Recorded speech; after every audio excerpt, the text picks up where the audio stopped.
লাইলাতুল কদর, এই কদরের রাতটা হচ্ছে এমন রাত যেটা খায়রুম মিন আলফি শাহর, হাজার মাসের চেয়েও সেরা। 1000 মাস লাগাতার ইবাদত করলে যে সওয়াব, কদরের রাতে ইবাদত করলে এর সমান সওয়াব হবে নাকি? সমান হবে না। আল্লাহ তাআলা বলেছেন খায়রুম মিন আলফি শাহর, না, এর চেয়েও শ্রেষ্ঠ, এর চাইতেও বেশি। হাজার মাসে, অর্থাৎ 1000 মাসে হয় 83 বছর 4 মাস। তো কদরের রাতে যদি আমরা ইবাদত করি তাহলে 83 বছর 4 মাস ইবাদত করলে যে সওয়াব, সে সওয়াব আল্লাহ তাআলা আমাদের আমলনামায় নসিব করবেন। তো আমরা যেন এই কদরের রহমত বরকত থেকে যেন আমরা বঞ্চিত না হই।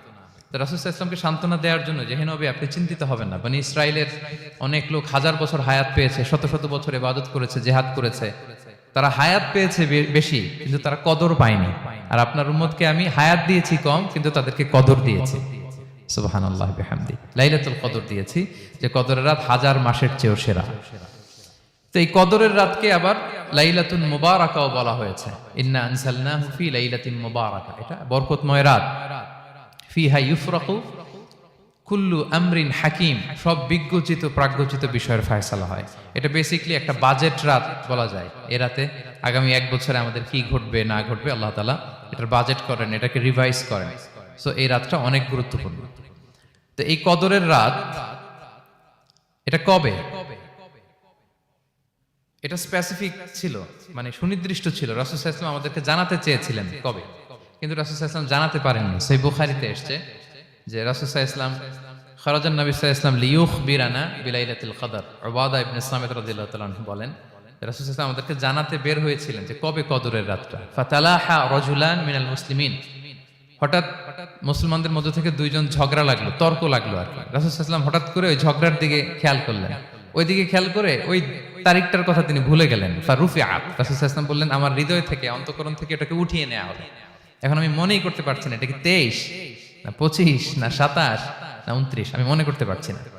এজন্য রাসূল সাল্লাল্লাহু আলাইহি ওয়াসাল্লাম বলেছেন যে তবে আমি এতটুকু মনে করতে পারছি, ফালতামিসুহা ফিল আশরিল আওয়াখিরি ফিল ফিত্রি, রমাদানের শেষ দশকের বেজর রাত্রিগুলোতে তোমরা কদর তালাশ করো। বেজর রাতে যদি তোমরা কদর তালাশ করো তাহলে এই কদর সুনিশ্চিতভাবে তোমরা পাবে। তো এই জন্য স্কলাররা সবসময় বলেন যে লাস্ট 10 days অফ রমাদান খুব গুরুত্বপূর্ণ, সবচেয়ে the cream time of Ramadan. I repeat, এটা রমাদানের একেবারে মাহেন্দ্রক্ষণ। এই 10 দিনের যে কোনো 10 রাতের যে কোনো রাত কদর হয়ে যেতে পারে, বিশেষ করে অড নাইটস গুলো 21, 23, 25, 27 এবং 29, যে কোনো দিন হয়ে যেতে পারে কদর। সো বুদ্ধিমানের কাজ হচ্ছে আমরা যেন রমাদানের শেষ 10 রাতে লাগাতার একইভাবে একই স্পিডে আমরা যেন ইবাদত করি। কোনো রাতে বেশি করলাম, হয়তো 27-এর রাতে আমি খুব ভাব গাম্ভীর্য নিয়ে, খুব আবেগ নিয়ে ইবাদত করলাম, কিন্তু হয়ে যেতে পারে যে এবছর কদর ছিল 25-এর রাত, হতে পারে না? পারে। তো আমরা তো মিস করে ফেললাম। তো আমরা যেন মিস না করি। বুদ্ধিমানের কাজ হবে সমানতালে ইবাদত করা। এবং এটা এত গুরুত্বপূর্ণ, রাসূল সাল্লাল্লাহু আলাইহি ওয়াসাল্লাম এত এমফাসাইজ করে কোনো রাতের কথা বলেনি। আরবি মাস অনুযায়ী 354টা রাতের মধ্যে সবচাইতে শ্রেষ্ঠ রাত, সবচাইতে শ্রেষ্ঠ রাত সূর্য ডোবার পর থেকে হাত্তা মাতলাইল ফাজর, ফজরের সূচনা লগ্ন পর্যন্ত শান্তিময় এ রাত, বরকতের এ রাত। রাসূল সাল্লাল্লাহু আলাইহি ওয়াসাল্লাম বলেছেন মান হুরিমা খায়রাহা ফাকাদ হুরিম, যে কদরের বরকত থেকে, খায়ের থেকে বঞ্চিত হলো সে আসলেই বঞ্চিত। হি ইজ দ্য লুজার, সে হতভাগা, সে পোড়া কপাল, সে বঞ্চিত। মান হুরিমা খায়রাহা ফাকাদ হুরিম, যে কদর পেল না সে হতভাগা। এখন আমরা কি হতভাগা হতে চাই? আমরা তো শুরুতে অনেক হোপফুল ছিলাম, এত এত ব্লেসিংস, এত এত বরকত, রহমতের ফলগু ধারায় আমরা প্লাবিত হচ্ছি রমাদানে। তো আমরা তো হতভাগা হতে চাই না। তো আমরা যেন এই শেষ 10 দিন এক তালে আন্তরিকতার সাথে ঈমান ও ইহতিসাবা আমরা যেন ইবাদত করি। সম্মানিত ভাই এবং বোনেরা, তাহলে আমরা সৌভাগ্যশীলদের অন্তর্ভুক্ত হতে চাই, হতভাগা হতে চাই না। আমরা এবার একটু শুনবো যে এটা আশা জাগা নিয়ে একটা মাস। এই মাসের যে রহমত বরকতের যত যত হাদিস কোরআনের আয়াতগুলো আমরা বলেছি, এগুলো শুনলে আমাদের মধ্যে একটা আশা জাগে, আশাবাদী হয়ে উঠি যে আমার এই মাস আমার মুক্তির মাস, আমি মুক্তি পাবো। কিন্তু at the same time it's a month of warning, এটা আবার সতর্কতার মাস। রাসূল সাল্লাল্লাহু আলাইহি ওয়াসাল্লাম বলেছেন রোজা রেখে যে মিথ্যা ছাড়লো না, পাপ ছাড়লো না, তার ধ্বংস। আবার 3বার তিনি আমিন বলেছেন। বেসিক্যালি এটা একটা বদদোয়া যে মান আদরাকা রমাদান ওয়া লাম ইগফার লাহ, যে রমাদান পেয়েও নিজের গুনাহ ক্ষমা করতে পারলো না, তার ধ্বংস। সো আমরা আশাবাদী হব। আল ঈমানু বাইনাল খাউফি ওয়ার রাজা, বিশ্বাস হচ্ছে আমার মধ্যে ভীতিও কাজ করবে, আবার আমার মধ্যে একটা হোপ থাকবে, এটাই ঈমান। সো আমরা যেন এই ওয়ার্নিংগুলো আমাদের মাথায় রাখি যে আমরা যেন আল্লাহর নৈকট্যপ্রাপ্ত বান্দা হতে পারি, ক্ষমাপ্রাপ্তদের অন্তর্ভুক্ত যেন আমরা হতে পারি। আল্লাহ বলেন লাইলাতুল কদর খায়রুম মিন আলফি শাহর, নবী হে আপনার উম্মতের জন্য আমি কদরের রাত দিয়েছি, যে এক রাতে ইবাদত করলে 1000 মাসের চেয়েও বেশি সওয়াব তারা পেয়ে যাবে। সো এই কদরের রাত যেন আমরা মিস না করি। কোনটা কদরের রাত? আমরা বলেছিলাম শেষ 10 দিন সমান তালে ইবাদত করব। বিশেষ করে আমরা গুরুত্ব দিব অড নাইটস গুলোতে, 21, 23, 25, 27, 29 আমরা গুরুত্ব দিব। এবং রাসূল সাল্লাল্লাহু আলাইহি ওয়াসাল্লাম বলেছেন মান হুরিমা খাইরাহা ফাকাদ হুরিম, যে কদরের বরকত মিস করলো সে বঞ্চিত, সে হতভাগা, হি ইজ দ্য লুজার। আমরা যেন লুজার না হই, আমরা যেন গেইনার হই এই বরকতের মাসে। এবং সবশেষে আমি বলেছিলাম রাসূল সাল্লাল্লাহু আলাইহি ওয়াসাল্লাম স্পেশালি 5টা আমল করতেন, সারা রাত জাগতেন, ফ্যামিলি মেম্বারসদের জাগিয়ে তুলতেন, উৎসাহিত করতেন এবং কোমরে গামছা বেঁধে নামতেন। এরকম ইবাদতের স্পৃহা অন্য কখনো রাসূল সাল্লাল্লাহু আলাইহি ওয়াসাল্লামের মধ্যে দেখা যেত না, যেমনটা শেষ দশকে তিনি করতেন। ইতিকাফ করতেন তিনি, আর ইতিকাফ করলে কদর মিস হওয়ার সম্ভাবনা নেই।